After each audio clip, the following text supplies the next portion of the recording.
Welcome to I May Be Wrong. I don't know what this world is coming to, but I don't think so. We're broadcasting from the greater Nashville area, the home of country music, beyond the borders of political correctness and identity politics. Facts and faith are our demarcations.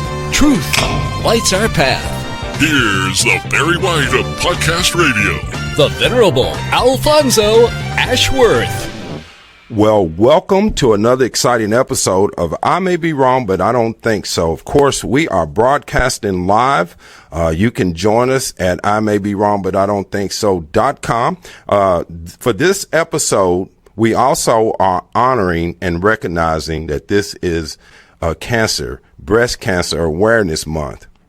And for this episode, and maybe this episode only, we are broadcasting live on Facebook. So if you can catch the show there, follow us there, let us know what's happening. If you want to join us in the chat room that we call the Furnace. You can go to also follow us on Facebook at I May Be Wrong, but I Don't Think So. Join us in the chat rooms and let us know what you're thinking. We have a great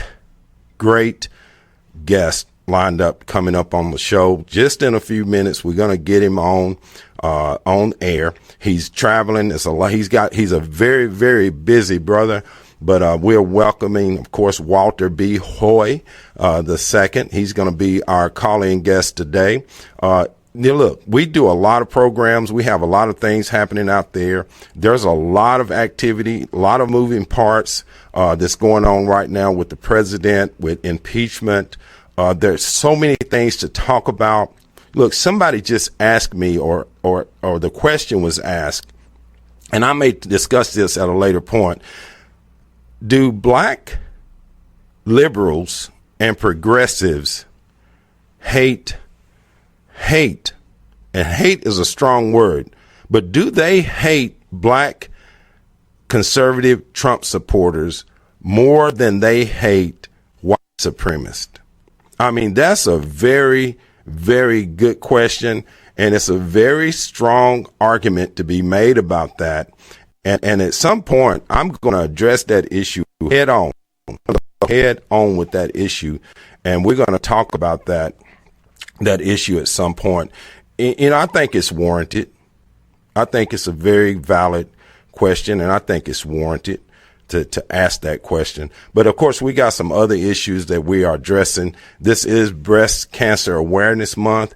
We are going to recognize that today and going forward throughout this month. There's a lot of people dealing with that as a disease. I personally know what it's like to deal with these issues. My mother, God rest her soul, she's been gone for many, many years. Breast cancer struck her at an early age. And so I know what it's like dealing with that as a family member. And I also know what it's like to be in a clinic and dealing with that on a personal level. So, of course, we want to continue to recognize those that are dealing with those issues. And we are here. Of course, I want to welcome to the show this young man that's with a Issues for Life Foundation. Now, the Issues for Life Foundation targets and works directly with Black American leaders nationwide to strengthen their stand against abortion on demand and resolve the questions surrounding the bioethical issues that impact our community.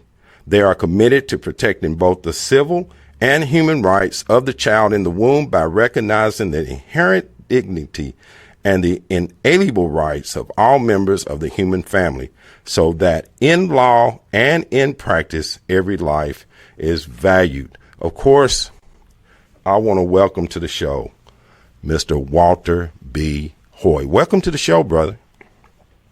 Hey, man, how you doing? Man, I'm hanging in there. I'm fighting the good fight. I'm trying to carry the torch that you and others that have come before me that have been working very hard to deal with these issues that we are facing in our world today. So, of course, I introduced you, of course, as being part of Issues for Life. And tell the audience something about what you do and why it's important. The Issues for Life Foundation is dedicated to reaching Black leadership regarding the life issue. And we do it all across the country, all up and down the nation. We're very successful at it. We've been very good at it.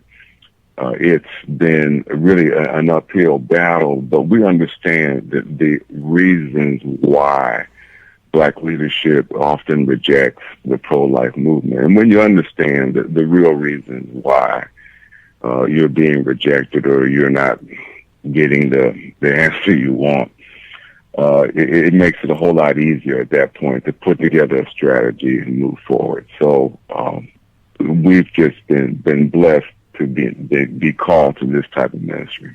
And you've been recognized by other leaders. Of course, you embody the Martin Luther King Jr. legacy and, of course, the nonviolent movement. And, of course, Dr. Alveda King, his niece, Dr. Martin Luther King Jr.'s niece, has recognized you as well as part of this movement. And you've been, I've met you, I think, in D.C. A few years ago through Lonnie Poindexter. And you were at one of the events there, and we briefly met. I don't know if you remember me, but of course I was so fascinated by what you were doing then.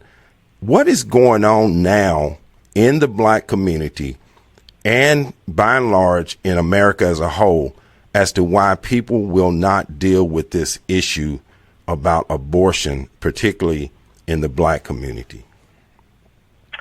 Well, what's going on today is that people are beginning to realize that there are personal reasons why someone is saying no, they're not for the life issue, and more and more that's becoming a reality as the abortion industry is clearer and clearer and clearer. They know it's about murder. They know that the life of the child in the womb is real. They know the child in the womb has been created by God. They know they're literally taking the life of an innocent human being. And the more and more clear that's becoming, and it's being bold now. I mean, no matter where you look across the country, it's out there clearly. More and more Black leadership, is coming to a point where they're saying, "Oh my goodness, we've got to do something about this," and so we're glad to see this happen. Well, and I was looking, of course, at some of on your website at issues4life.org, and people can go there and find out exactly what it is that you're talking about and what you're doing. What blew me away are some of the statistics, some of the data that just slaps you in the face. And one that stood out to me was that abortion kills 109% more people in Black America than all 13 other leading causes of death. I mean, it just slapped me like silly when I read that. Talk about some of those statistics that many Americans either don't know or don't really find out. Oh my goodness! This is one of those releases that really caught the attention of the brothers nationwide. I mean, we took abortion industry data, not pro-life data, not data from the pro-life movement, but data directly from the abortion industry. We're talking about the Alan Guttmacher Institute. The Guttmacher Institute is the not-so-former research arm of Planned Parenthood. And Alan Guttmacher himself, years ago, was president of Planned Parenthood. And this is the willing to admit to, and I have to come back to that because we caught them lying in 2008. But for right now, the press release that went out talked about how abortion in Black America is the number one cause of death. The number one. I mean, you can talk about heart disease. You can talk about cancer. You can talk about strokes. You can talk about diabetes. It doesn't matter. When you look at all 13 leading causes of death in Black America and you combine all of them together, there is still more abortion in Black America than it is all 13 leading causes of death. And when we put that out, oh my goodness, I'm still getting phone calls about that. And for me personally, I've fought this issue along with others, yourself, Lonnie, and the people that I met in Washington and all over the country really have fought this issue.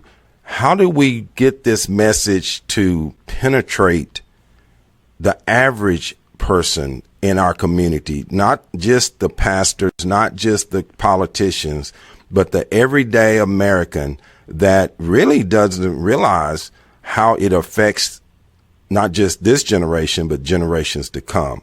What is your foundation doing to go directly to that audience? Well, there are a couple of things what we're doing. One, we're literally in the street. Matter of fact, that's how we got started. I was standing outside an abortion clinic, and I was holding up a sign that said, "God loves you and your baby. Let us help you." And the sisters were sort of shocked to find a pastor. They all knew me. They all knew I was in the church, and they all knew I was preaching. And the sisters, we were standing outside an abortion clinic. You got to get the stage set here. And they would walk up to me and they'd recognize me. And they would literally say, "Hey, preacher, is it true that God loves me?" And I said, "Yes." And they said, "Well, if it's true that God loves me, does God love my baby?" And for the sister, it was her baby. It wasn't, a clump of cells. It wasn't fetal tissue. Sister said it was her baby. Right. And then she said, "Well, if it's true, if it's true that God loves me, and if it's true that He loves my baby, will you help me?" And that's what we did. It was phenomenal what happened. I mean, at one point, there was one day the clinic had 27 appointments in this 2-hour time span. There's no way they could do 27 abortions in 2 hours, but they were just stacking them up, and they were going to have them sit there all day if necessary so they can get their business in. Well, wow. The sisters were coming for an abortion. They were coming because they heard it was a black preacher standing on a public sidewalk, and I was literally helping the women. It didn't matter if they needed a place to stay. It didn't matter if they needed a doctor or a nurse. It didn't matter if they needed groceries. As a matter of fact, the best assignment for me, the one I liked the most, was when she wanted me to talk to her boyfriend. Oh, my goodness, I enjoyed that one. But you have to have some part of your ministry that's actually out in the public square. And I think that's one of the things that you're just going to have to do, and you're going to have to get good at it. Well, and I know you've gotten good at it, to say the least. And I know that your ministry is very effective. And, of course, it takes resources. This is not something that one individual can do and do on a level that you've been able to do it. The resources, how do you mine for those resources? People hate to talk about that part of it, but this is not free. I mean, travel, getting from one place to another, gathering people together, and then marketing to them and getting them to come out. Where do you get your resources by and large to do this? Well, it's interesting you mentioned that. We were just talking about that. I just got back from Washington, D.C. We were talking about that in D.C. It's a combination of things. One, my wife and I have personally made the sacrifice to download our lives. And so we've reduced our cost of living down to the bare bone. And I think that's critical. We run a 501c3. We're one of the maybe, less than a handful of black 501c3s in the country dedicated to just this one issue, dedicated to the pro-life issue. There are black pro-lifers everywhere.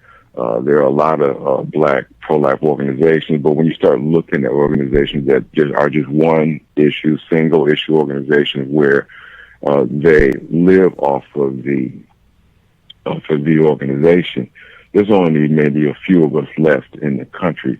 And the way we've done it has been, we've reduced our cost of living significantly. And I wish I had more time to talk about that. And then we have appealed to the larger pro-life movement in ways that has allowed us to become supported. financially. And so that's key. And there's some programs that we do right now that are really are exciting, really are highly effective. And because our living expenses are so low, so very low, it's allowed us to do some things that would ordinarily be able to be done. Well, and that comes back to the personal sacrifice. If you're passionate about something, if you believe in something, then that personal sacrifice becomes much easier to reach.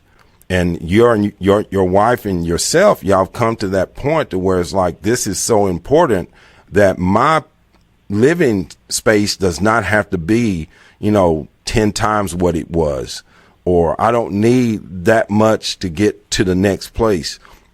How do we get the next generation, these millennials, who are so self-centered and so selfish in how they've been raised? How do we get them to get involved with organizations like Issue for Life? And of course, if you want to go to Issues for Life, you go to issues4life.org, and you can, that's issues, the number 4, life.org, and you can find out more about what Walter Hoye and others are doing. But how do you get the millennials, and I'm talking about the 35s and under, that age, how do you get them to get involved? Well, it's interesting.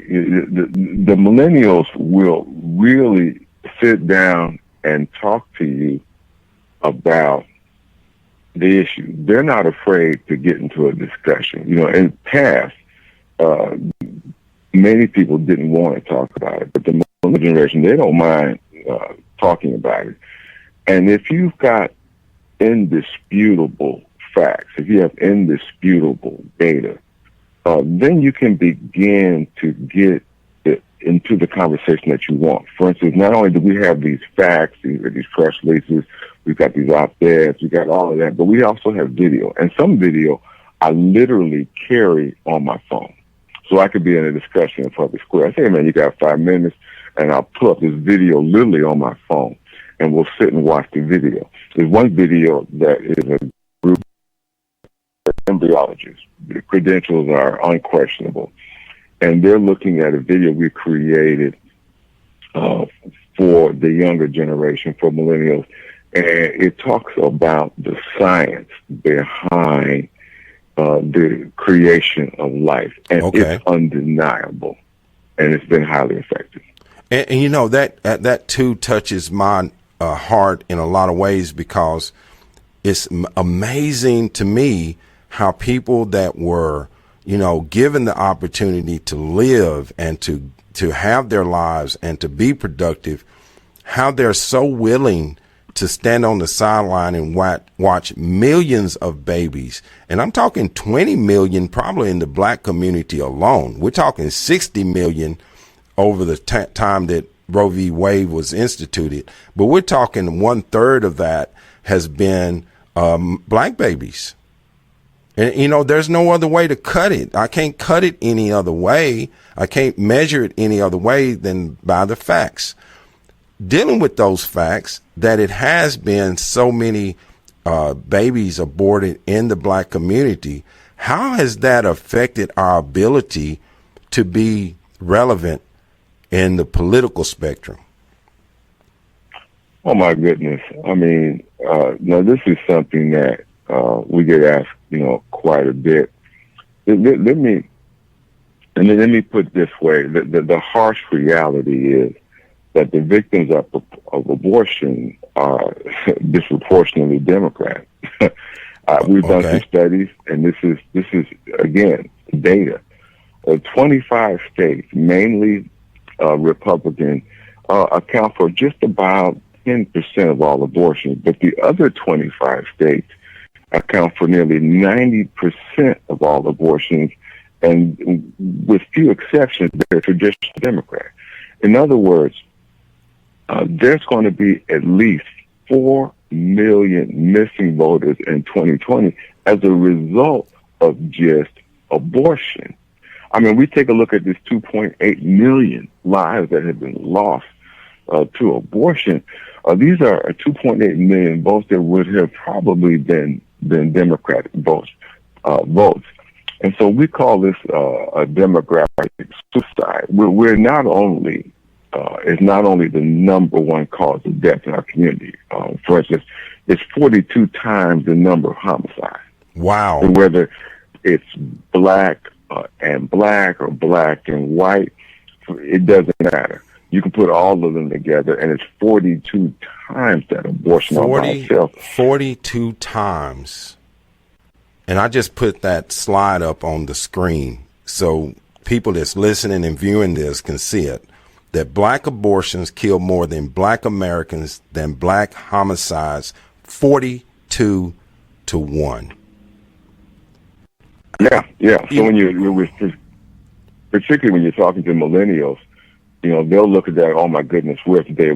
Here's the data, and oh my goodness, the data's from a source that they trust, and now they're having to rethink it.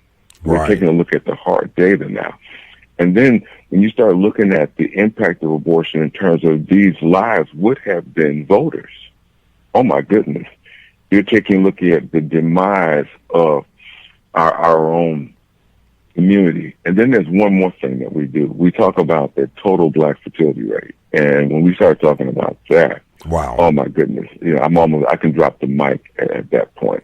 I mean, that's an incredible subject there, the total black fertility rate. I've had other guests that have talked about the fertility rate, and I've talked about it in demographic terms as far as the United States demographically, how we're declining compared to other countries. Talk about that particularly with the black community in the birth rates versus other races. Oh my goodness. We've got studies that date back all the way back to the 1850s. And this is a governmental studies. And we go back as far as we can. The birth rate was 7.9 children per woman. That was our total fertility rate. But 100 years later, get up to 1950, it's down to about 3.6. That's about a 54% decline. And then if you keep on going, by the time you get up to today, we're looking at a total fertility rate of 1.8. Now, here's what you have to understand. In order for any demographic, any group of people, in order for your family to continue to exist, the women have to have 2.1 children. You got to have 2.1 children. Otherwise, you won't exist anymore. And so the total fertility replacement level is 2.1. And right now, Black America has been, not just as of right now, Black America has been for years now under that replacement level.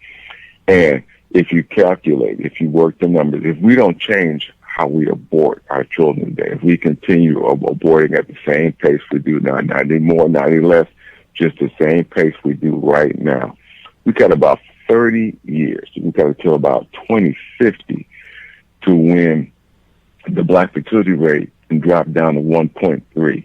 Now, when we get down to 1.3, Doc, we're talking about extinction, irreversibility. Yes, you're talking about, no more culture, no more, just like the Mayans. You're just going to disappear from the human race.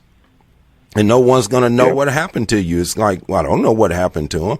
Well, they stopped having enough to replace their race. And that's what it boiled down to. Okay, we got about a minute, 2 minutes.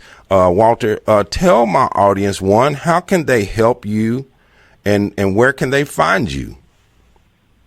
I appreciate that. They can go to www.issues, and that's plural, Issues4life.org. So altogether, that's www.issues4life.org.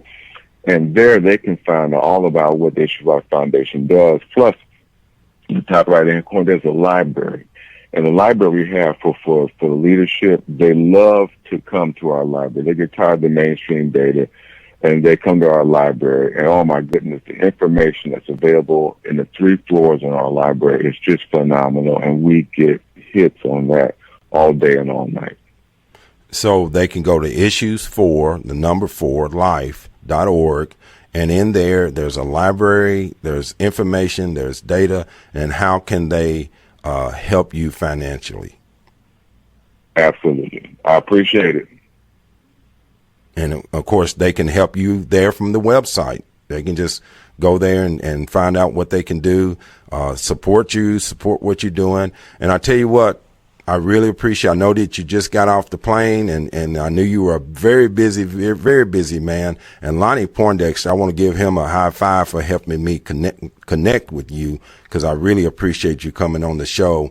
And I want to tell you, from me and my audience, God bless you, and God bless the work that you're doing. Man, we're on the same team. God bless you, and we'll talk again. All right. That was Walter B. Hoye II. Of course, he's a very, very busy person in the pro-life movement, particularly in the black community. And as we're saying, we're recognizing that this is Breast Cancer Awareness Month. This kicks off the campaign. Make sure you recognize what's happening in this area with the cancer. Look, this affects everyone. I don't know a family, I don't know anyone that has been affected, that has not been affected by this dreaded disease, and particularly when it comes to breast cancer. As I said earlier, my mother, who passed away at the tender age of 34, she had breast cancer, and I know other people in my family that have fought this disease, and I know that if we keep doing this together, we're going to find a cure for these things. I know people that'll say, well, the doctors, they don't want to cure cancer. And I know that the medical pharmaceutical companies are in cahoots, but you're talking about people with families. These people have children, grandchildren, parents. Do you really believe that they would undermine their own family members? So I'm not buying it. Yes, the drugs are too expensive. Yes, the cost of care is too high, but that is another issue. That's a whole nother issue than to say that somehow these people are doing this on purpose. Now, we're going to talk about that. I do have someone coming on later that's going to be talking about health and wellness, and they have a thought in that area about the pharmaceuticals and about what's going on. Now, of course, if you want to help out my show, you can go to I may be wrong, but I don't think so.com. Go to I may be wrong, but I don't think so.com. If you would like to sponsor, or if you'd like to donate to the show, or if you would just like to listen in and find out what we're doing, become a subscriber to the show. And that way you can join us in the chat rooms, and you can join us on the website. We have great guests coming for the rest of this cycle. We got a lot of people coming on that's going to be talking about different issues that are related to what we're dealing with. Look, all this stuff that's happening in Washington, all the things that are happening in Washington, they're going to continue to happen until we, the voters, just get tired of it and stop fighting one another and come together and get the people in office that will do something about the problem. You don't have to like them. It's like I asked earlier. I have people who have shunned me because I support Donald Trump. Just on that issue alone, they will shun you. And that's insane. That makes absolutely no sense. But of course, I want to thank everyone that has helped out on the show today. This show was and is broadcasting live on Facebook Live today. That's not going to be regular. That's not the way we're going to do the show. But I decided to do this to recognize, one, that kicking off the breast cancer awareness program, and two, to let you hear some of the show of what we do. We got a lot of things happening on a lot of moving parts on the show. So, of course, we want to thank you. I want to thank all those that support the show. You have the furnace as our chat room, and we have those that are the chosen. And of course, I want to thank everyone that's listening in. God bless you. God bless America. And peace. You've been listening to Alfonso Ashworth, the Barry White of Podcast Radio. Go forth and share his message. I may be wrong, but I don't think so. Remember, no two people can ever occupy the same place at the same time. You were uniquely and wonderfully made. Born an original. Don't die a copy. God bless. Peace.